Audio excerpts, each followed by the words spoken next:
Big TV భక్తి సమాచారం WhatsApp ఛానల్లో జాయిన్ అవ్వండి. అన్ని విశేషాలు ఎప్పటికప్పుడు తెలుసుకోండి. అందరికీ నమస్కారం. Welcome to Big TV.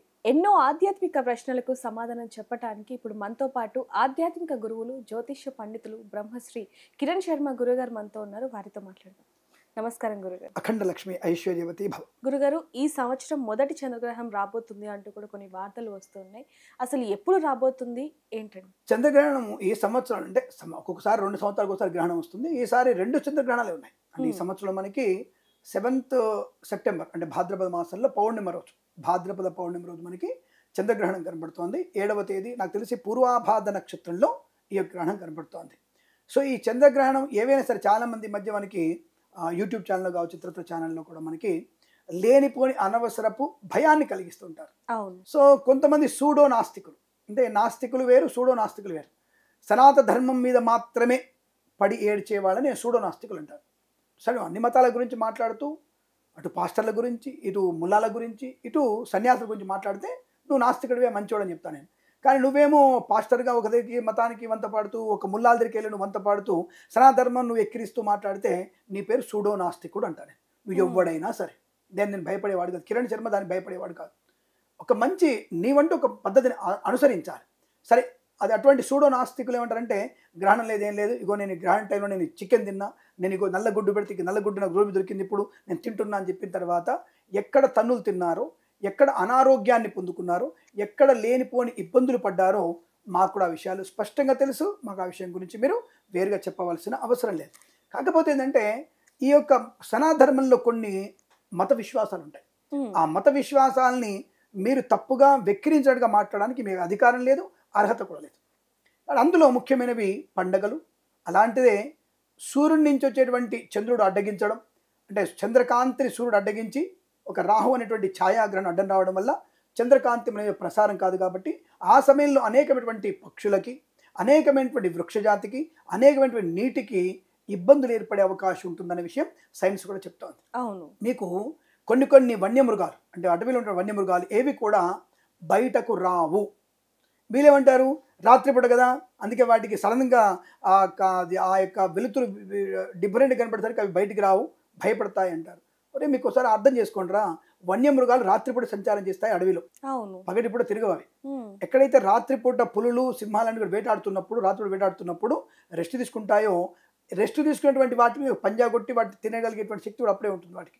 సరే, సింహాలు, పులులు మీరు రాత్రిపూట రెస్ట్ తీసుకుంటాయి, ఓకే. మన మిగతా క్షీరదాలు, పాములు, ఇవన్నీ కూడా, పక్షులన్నీ కూడా తప్పకుండా రాత్రిపూటే మనకి సంచారం, ఆహారం తీసుకుంటాయిగా. కాబట్టి గబ్బిలాలు ఉన్నాయి, రాత్రిపూటనే సంచారం చేస్తాయి. కాబట్టి కొన్ని తప్పకుండా సంచరిస్తాయి. ఈ గ్రహణ సమయంలో గబ్బిలం బయటికి రాదు, ఎట్టి పరిస్థితుల్లో గబ్బిలం అనేది బయటికి రాదు, అసలు బయట విహంగం చేయదు. కాబట్టి కొన్ని ఇబ్బందికర వాతావరణం ఉంటుంది. అమెరికా వాడు పాటించాడు, లండన్ వాడు పాటించాడు, వాడితో నాకెందుకు? నా ఇంట్లో నా తల్లిదండ్రులు పాటించాడు, దాన్ని పాటిస్తాను. ఇప్పుడు నా పద్ధతి నేను పాడడానికి నీ పర్మిషన్ ఎందుకు? నా బోర్డు పర్మిషను అంటే నీ పర్మిషన్ దగ్గర పెట్టుకో, మాకు చెప్పకు. నీకు చెప్పడం తప్పేముంది? ఇప్పుడు ఒక సబ్జెక్ట్ గురించి చెప్తున్నావు, నువ్వు చెప్పిన వాళ్ళు స్వీకరిస్తే నా ఇష్టం, స్వీకరించకపోతే నా ఇష్టం కాదు. అది నేను చెప్పినటువంటి గ్రహణ సమయం ఇది, ఈ గ్రహణ సమయంలో భోజనం చేయకూడదు అనేది మా పద్ధతి. ఎందుకు చేయకూడదు అంటే అనేకమైనటువంటి నైసర్గికంగా కొన్ని ప్రభావాలు, కాంతి ప్రభావం కానీ, వాయు ప్రభావం కానీ కొంత ఎక్కువగా ఉంటుంది. కాబట్టి ఆ ప్రభావం చేత 2-3 గంటలు తిరగకపోతే నీకు పోయేదే ఉంది, కొంప మునిపోయేదే ఉంది నీకు. సరే, మధ్యాహ్నం అయింది, సరే చంద్రగ్రహణం రాత్రి అవుతుంది, సరే మధ్యాహ్నం సూర్యగ్రహణం అయింది, ఒక 8 గంటలు తినొద్దన్నావు, తినకుండా ఉంటే నీకేమైంది? అసలు ఆ టైం తినాలని గ్యారంటీ ఏంటి నీకు? తినకపోతే ఏమైంది? నష్టం కాదు. 2 ఏళ్లకో 2-3 ఏళ్లకో ఒకసారి గ్రహణం వస్తుంది, ఆ టైం తినకపోతే ఏమవుతుంది అంటే భూతద్దులను పెట్టి భయపెడుతున్నారు. అరే, మనం కొంతమందిని కూడా చూస్తున్నాం గురుజీ, గ్రహణం రోజు నేను బయట తిరుగుతున్నాను, నాకేం అవ్వలేదు, భోజనం చేశాను, ఏం అవ్వలేదు, నేను పాటించట్లేదు, ఆయన కూడా నేను బ్రతికే ఉన్నాను అంటూ కొంతమంది రీల్స్ చేయటం, ఇలాంటివి కూడా వైరల్ గా మారాయి కొన్ని రోజులు. ఒక విషయం అమ్మా, అనాదిగా ముస్లిమ్స్ ఎందుకు పాటిస్తారు, క్రిస్టియన్స్ ఎందుకు పాటిస్తారు? దీన్ని పాటించారు వాళ్ళు. క్రిస్టియన్స్ కానీ ముస్లిమ్స్ పాటించే అవకాశం లేదు కదా. దాంట్లో కూడా పాటించే వాళ్ళు కొంతమంది ఉంటారు, కొంతమంది పాటించే వాళ్ళు ఉంటారు. ఎందుకు తల్లి మనకి తినకపోతే ఏమైనా ఉంటారు, కానీ వాళ్ళు పాటించరుగా. ఆ టైంలో వాళ్ళు తింటూనే ఉంటారు. ఇప్పుడు అర్ధరాత్రి భోజనం ఎప్పుడు తిన్నాను లేదు. మరి రంజాన్ టైంలో ముస్లిమ్స్ ఎప్పుడు తింటారు భోజనం? అర్ధరాత్రి తింటారు. ఆ చికెన్లు, మటన్లు, ఇంకొకటి అవన్నీ కూడా ఎప్పుడు తింటారు? వాళ్ళు అర్ధరాత్రి తింటారు. ఎప్పుడైనా సనాధర్మంలో ఎవరైనా సరే అర్ధరాత్రి భోజనం చేసి చూశారు ఎక్కడన్నా? వాళ్ళు తింటారు. మరి అదే కొంతమంది క్రిస్టియన్ మతంలో రాత్రిపూట వాళ్ళకు ఉన్నటువంటి పండుగలు వాళ్ళకు ఉంటాయి. క్రిస్మస్ టైంలో కావచ్చు, ఇతరత్ర న్యూ ఇయర్ టైంలో కావచ్చు, ఆ టైంలో వాళ్ళు తింటారా లేదా? తింటారు వాళ్ళు. ఆ టైంలో మనం తినే అవకాశం ఆచారం లేదు. కానీ ఇలా మనం కూడా తయారైనాం కదా అంటే దౌర్భాగ్యం అది. ఇప్పుడు ఒకళ్ళతో నువ్వు వంత పాడద్దు, నీ పద్ధతి నువ్వు అవలంబిస్తూ పక్క మతం వాళ్ళని అభినందించు. నేను దాన్ని తప్పుపట్టట్లే. నీ పద్ధతి నువ్వు అవలంబించు, పక్కవాడి మతాన్ని అభినందించు తప్ప నువ్వు దాంట్లో పోయి వాడి చేస్తా అంటే వాడు నీ దాంట్లో కూడా రావాలిగా. మరి నీ దాంట్లో కూడా రానప్పుడు నువ్వు ఎందుకు వాళ్ళ దాంట్లోకి వెళ్తున్నావు? నువ్వు అది అప్రశస్తం కాదు. అంటే వాళ్ళ పద్ధతి వాళ్ళది. ఇప్పుడు గూనోడు ఉంటాడు, గూనులో పడుకుంటాడు. గూనోడి దగ్గరికి వెళ్ళి నువ్వు ఎల్లకలా మంచిగా పడుకోవాలంటే ఎందుకు ఇంతలా గూను ఇందిరా బాబు, నాకు గూని పడుకోలేనరా అంటే కుదరదు. వాడి మతాచారం వాడిది, వాడి విశ్వాసం వాడిది, మన మతాచారం అది, మన విశ్వాసం అనేది. అంతే తప్ప లింక్ చేయకూడదు. కాబట్టి గ్రహణ సమయంలో వాళ్ళు తింటారు కాబట్టి అలాంటి వాళ్ళు తిన్నప్పుడు దోషం ఎందుకన్నాం? వాళ్ళకు ఉండేటువంటి ఆచార ప్రకారం వాళ్ళు తినరు, మనకు ఉండేటువంటి ఆచార ప్రకారం మనం తినలేదు. ఇప్పుడు అమెరికా వాడు అర్ధనగ్న బట్టలు వేసుకొని తిరుగుతాడు, మనం వేసుకొని తిరుగుతామా? ఎందుకు తిరగట్లే? కానీ పబ్బుకి వెళ్ళేటువంటి వ్యక్తులు మాత్రం తీసుకొని తిరుగుతున్నారు. ఈ పబ్బుకి వెళ్ళేటువంటి ఆడపిల్లలందరూ కూడా అర్ధనగ్నం ఏంటి, పూర్తినగ్నంగా తిరుగుతున్నారు. వాళ్ళు టోటల్గా క్యాబరీకి వెళ్ళిపోయారు వాళ్ళు. మరి అటువంటి అందరు మన పిల్లలు తిరుగుతున్నారా? నా ఇంట్లో నా కూతురు తిరుగుతుందా, నా చెల్లెలు తిరుగుతుందా? తిరగట్లేదు కదా. అంటే నా సంప్రదాయాన్ని పాటిస్తున్నాను నేను. వాళ్ళ సంప్రదాయంలో నిండా బురకా వేసుకుంటారు, ఒకళ్ళు తెల్లబట్టలు వేసుకుంటారు కొందరు వాళ్ళు. సరే, వాళ్ళ మతాచారం వాళ్ళది, మళ్ళీ ఎవరిని ఇబ్బంది పెట్టాల్సిన అవసరం లేదు. నీ విశ్వాసాన్ని మతాన్ని పాటించాలిగా. కాబట్టి ఇంగ్లీష్ వాడు పాటించని చెప్పేసి నేను ఎందుకు పాటించాలన్నటువంటి భావం మనది కాదు. సనాధర్మంలో పాటించాల్సిందే. ఎందుకు పాటించాలంటే నీ యొక్క ఆర్థిక ఆరోగ్య అభివృద్ధి కోసం పాటించాలి. ఆ సమయంలో ఆ 3 గంటలు భగవంతుడి నామస్మరణ చేస్తే మంచిది. అనేకమైనటువంటి ఒక రకమైనటువంటి కిరణాల ప్రసారం జరుగుతుంది. చంద్రకాంతి ఆగిపోగానే చంద్రుడి నుంచి వచ్చేటువంటి కిరణాలు మన ప్రసారం కాకుండా మధ్యలో అడ్డుకోవడం వల్ల కొన్ని అతి నీళ్ళలో కిరణాలు ప్రసారం అవుతాయి. కాబట్టి దానివల్ల మనకు కొంత పాయిజనటిక్ ఏర్పడే అవకాశం, అంటే భౌతికమైన శరీరంలో పాయిజనటిక్ వేవ్స్ వెళ్ళిపడే అవకాశం ఉంటుంది. కాబట్టి ఒక చోట ప్రశాంతంగా కూర్చొని నిన్ను నువ్వు వైబ్రేట్ చేసుకోమని చెప్తాను, అంటే నిన్ను నువ్వు శక్తివంతులు చేసుకోమని చెప్తున్నారు. అది ఆడ కానీ, పురుషులు కానీ, స్త్రీలు కానీ, వృద్ధులు కానీ, ఎవరైనా సరే కూర్చొని గ్రహణ సమయంలో భగవన్నామస్మరణ చేయమని చెప్పారు తప్ప ఇంకోటి చేయమని చెప్పారు. నేనేమి అర్ధంగా పాటు పడని చెప్పలేగా.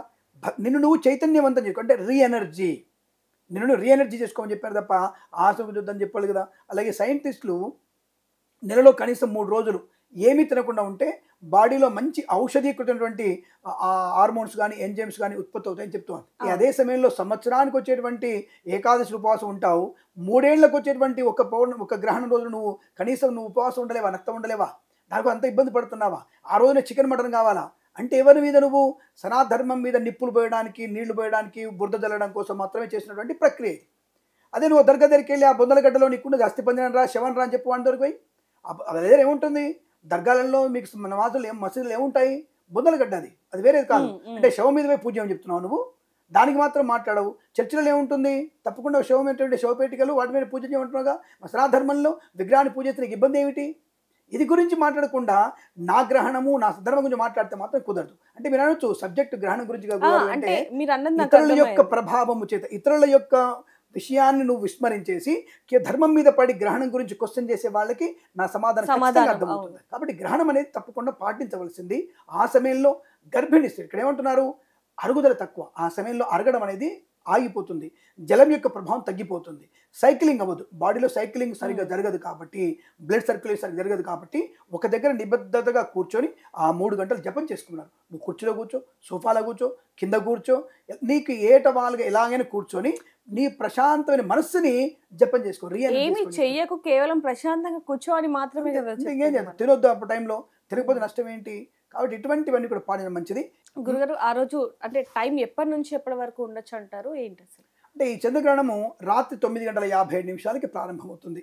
రాత్రి 9:57 ప్రారంభమై రాత్రి మోక్షకాలం రాత్రి 1:27 ఉంటుంది. అంటే గ్రహణం యొక్క పూర్తి కాలం, అంటే గ్రహణం యొక్క పూర్తి కాలం ఎంత సమయంలో ఉంటుందని అడిగితే 3:10 వరకు ఉంటుంది. అంటే టోటల్ గ్రహణం యొక్క ప్రమాణం 3:10 వరకు ఉంది. కాబట్టి ఇది పూర్వాభాద్ర నక్షత్రంలో కుంభరాశిలో పడుతుంది. కాబట్టి తప్పకుండా కుంభరాశి వారి ఎట్టి పరిస్థితుల్లో ఈ గ్రహణాన్ని చూడకూడదు. పూర్వాభాద్ర నక్షత్రం వారు ఆ సమయంలో బయటికి వెళ్ళకూడదు, వారి మీద ఎక్కువ ప్రభావం ఉంటుంది కాబట్టి ఆ సమయంలో వెళ్ళకూడదు, ఏమీ తినకూడదు. అంటే 9:57 నుంచి 1:27 మధ్య కాలంలో తప్పకుండా మీరు చాలా జాగ్రత్తగా ఉండాల్సిన అవసరంగా చెప్పబడుతోంది. అంటే ఎటువంటి జాగ్రత్తలు తీసుకోవాలి అని అడిగితే, ముందుగా గ్రహణానికి కనీసం తక్కువ 8 గంటల ముందు, అంటే రాత్రి 9 గంటల కంటే 8 గంటలు మనకు ముందు నుంచి మీరు ఎట్టి పరిస్థితులు కూడా మీరు ఏమి తినకూడదు, అంటే మంచిని కూడా తాగకూడదు. ఇదని చెప్పాలంటే అంటే పూర్తిగా ఉపోషణము, నక్తము, నిరాహార దీక్ష చేయాల్సిందే. ఈ రాశి వాళ్ళు ఒక్కరే ఉంటారు, అంటే ఈ రాశి వాళ్ళు తప్పకుండా చేయాలి. కుంభరాశి వారు పూర్వాభాద్ర నక్షత్రంలో పడుతుంది కాబట్టి కుంభరాశి వారు తప్పకుండా చేయాల్సిందే. ఇక అధమ నక్షత్రాలు ఉంటాయి, కొంచెం టైం చెప్తాను మీకు నేను. ఈ సమయంలో ఎప్పటి వరకు చేయకూడదు భోజనం? మర్నాడు సూర్యోదయం తర్వాతనే ఇల్లు శుద్ధి చేసుకొని స్నానాలు చేసుకొని అప్పుడు మీరు భోజన తాంబూలాదులు స్వీకరించే ప్రయత్నం, అప్పుడు వంట స్టార్ట్ చేయాలి. తెలియదు మరి 11 వరకు భోజనం చేయకూడదు. అంటే ఎలాంటి జాగ్రత్తలు తీసుకోవాలంటారు గురూజీ? మామూలుగా కేవలం కుంభరాశి వాళ్ళే కాకుండా మిగతా రాశుల వారు ఎలాంటి జాగ్రత్తలు తీసుకోవాలి అంటారు? ఇక్కడ ఏమేమి ఒకటే ఇందాక గర్భిణీ స్త్రీ జాగ్రత్తగా ఉండాలి.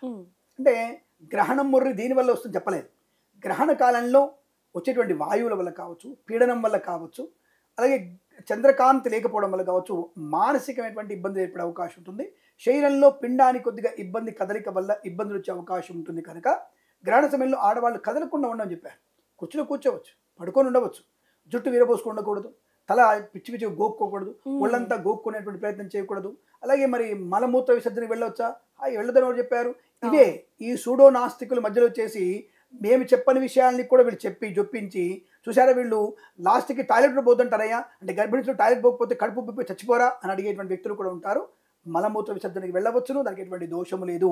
ప్రశాంతంగా నీ మనసుని ప్రశాంతంగా ఉంచుకొని నీ కడుపులో శిశువుని, అది కుమార్తె కావచ్చు, కుమారుడు కావచ్చు, వారి వృద్ధి కొరకు భగవన్నామస్మరణ చేయమని చెప్పారు. తప్ప గోక్కోవడం, అరవడం, రక్కోవడం, గట్టిగా మాట్లాడుకోవడం, పళ్ళు కొరకడం లాంటివి చెయ్యకూడదు. ఎందుకు? పీడనం ఎక్కువగా ఉంటుంది, అతి నీళ్ళ కిరణాల యొక్క ప్రభావం ఎక్కువగా ఉంటుంది. కాబట్టి అటువంటి చేయకుండా ప్రశాంతంగా ఉండమని చెప్పారు గర్భిణీ స్త్రీలు. గర్భిణీ స్త్రీలు 9:57కి మనం గ్రహణం అనుకున్నాం కదా, వాళ్ళు 8 వరకు ఏం తినవచ్చు. అంటే తొందరగా అరిగిపోయేటువంటి పదార్థం, ఎక్కువగా జల పదార్థం తీసుకోవాలి. జల పదార్థం తొందరగా అరిగిపోతుంది. అటువంటి జల పదార్థాన్ని 2 గంటల వరకు ఆడపిల్లకి ఇవ్వచ్చు, గర్భిణీ స్త్రీకి ఇవ్వచ్చు, చిన్నపిల్లలకి ఇవ్వచ్చు, వృద్ధులకి ఇవ్వచ్చు. శక్తులైన వారు అంటే శక్తి ఉన్నవారు 9:57 అంటే 8:57 గ్రహణం అయితే 8 గంటల ముందు నుంచే నిరాహారంగా ఉండాలి. మర్నాడు ఉదయం వరకు పూర్తిగా అంటే నక్తముగా ఉండాల్సిన అవసరం ఉంటుంది. ఇవి నియమాలు. ఆ సమయంలో భగవత్ చింతన తప్ప ఇంకొకటి చేయకూడదు. మోక్షకాలానికి అంటే గ్రహణ కాలానికి ప్రారంభ కాలానికి స్నానం చేయాలి. గ్రహణ మోక్ష అనంతరం కూడా తలంటి స్నానం చేయాలి. తలంటి స్నానం చేసే మనం చేసుకోవాలి. మరి దర్భ లాంటివి పెడతారు గురుగారు. వాటి అంటే ఈ దర్భకి బలమైనటువంటి బలం ఎక్కువగా ఉంటుంది. అంటే అతి నీళ్ళలోహిత కిరణాలను కానీ నెగిటివ్ పీడనాన్ని కానీ తట్టుకోగలిగే శక్తి గ్రహణ సమయంలో దర్భకి ఎక్కువగా ఉంటుంది. బంగారానికి దర్భకి ఎక్కువ ఉంటుంది. బంగారం పెట్టమంటారు, బంగారం మూతలు పెట్టే స్థాయి లేదుగా ఇప్పుడు. దర్భల్ని పెట్టడం వల్ల ఈ పదార్థాలు ఏవైనా సరే మనవి జల పదార్థాలు కానీ నిల్వ చేసుకున్న పదార్థాలు కానీ పవిత్రంగా ఉంటాయి. వాటిలో ఎటువంటి ఇబ్బందికారక గ్రహణ కాంతి కిరణాల ప్రసారం అవ్వని భావంతో దర్భలు పెట్టుకోవడం ఆచారంగా చెప్పబడుతుంది. దర్భలు మేము పెడతాం, పెట్టుకోవడం చాలా మంచిది. ఇది విశేషం. ఆ పదార్థాలని కూడా మనం అంటే సూర్యగ్రహణం చంద్రగ్రహణం ముందు ఏవైతే పదార్థాలు ఉంటాయో ఆహార పదార్థాలు వాటిని కూడా పడేయాలి అంటారు. అది ఎంతవరకు నిజం అంటారు? మనము నిల్వ పచ్చళ్ళు లాంటివి అలాంటివి తప్ప అన్నం వండుకోమని చెప్పలేదు. 8 గంటల ముందే వద్దని చెప్తున్నాం కదా. కాబట్టి గ్రహణ సమయంలో అన్నం వండుకునే ప్రయత్నం చేయకూడదు. ఒకవేళ ఉన్న పిల్లలకి అందరికీ 2 గంటల ముందు పెట్టేసేయాలి తప్ప గిన్నెలలో అన్నం వండి పెట్టకూడదు. అన్నం వెంటనే పాచిపోతుంది, అది పాయిజన్ అయ్యే అవకాశం ఉంటుంది. కాబట్టి అటువంటి సమయంలో అన్నం వండరు ఎవరు కూడా. కాబట్టి నిల్వ పచ్చళ్ళు ఉన్నప్పుడు నిల్వ పచ్చడి, మామిడికాయ పచ్చళ్ళు, చింతకాయ పచ్చళ్ళు, దానిపైన దర్భ పెడితే ఈ కాంతి ప్రభావం పడదు. కాబట్టి పచ్చళ్ళు పాడవకుండా ఉంటాయనేటువంటి భావనతో చెప్పబడింది. అలా పెట్టుకోవడం వల్ల మంచి ఎనర్జీ ఉంటుంది. మాకైతే మేము నా వయసు 50 సంవత్సరాలు, నేను పుట్టినప్పటి నుంచి మా అమ్మగారు చెప్తున్నటువంటి విషయంలో మా అమ్మగారు చేశారు, మా అమ్మగారు చేశారు, నాన్నమ్మగారు చేశారు, అందరం చేశాం. కాబట్టి మేము అలాగే ఫాలో అవుతున్నాం. మేము బాగానే పాటిస్తున్నాం, బాగున్నాం. పాటించిన వారు బాగున్నారు లేదా మాకు అనవసరం, మేము చూడలేదు దాని గురించి. కాబట్టి చేయమని పెద్దవాళ్ళు చెప్పారు. అదేం పెద్దగా కొండనెత్తుకునే బరువు కాదుగా. కాబట్టి పెద్దవాళ్ళు చెప్పారు, దాన్ని ఫాలో అవుతున్నాం. దానివల్ల మేము బాగానే ఉన్నాము. ఇంకా మీదట కూడా మా పిల్లలు పాటిస్తారు, బాగుంటారు కూడా. ఎందులో ఎటువంటి అనుమానం అక్కర్లేదు. అది విశేషం. నిజంగానే గురుగారు చాలా తెలియని విషయాలను కూడా మాకు చాలా చక్కగా వివరించారు. ధన్యవాదాలు. అఖండ ఐశ్వర్యమస్తు. నమస్కారం. For more videos like this, subscribe Big TV channel.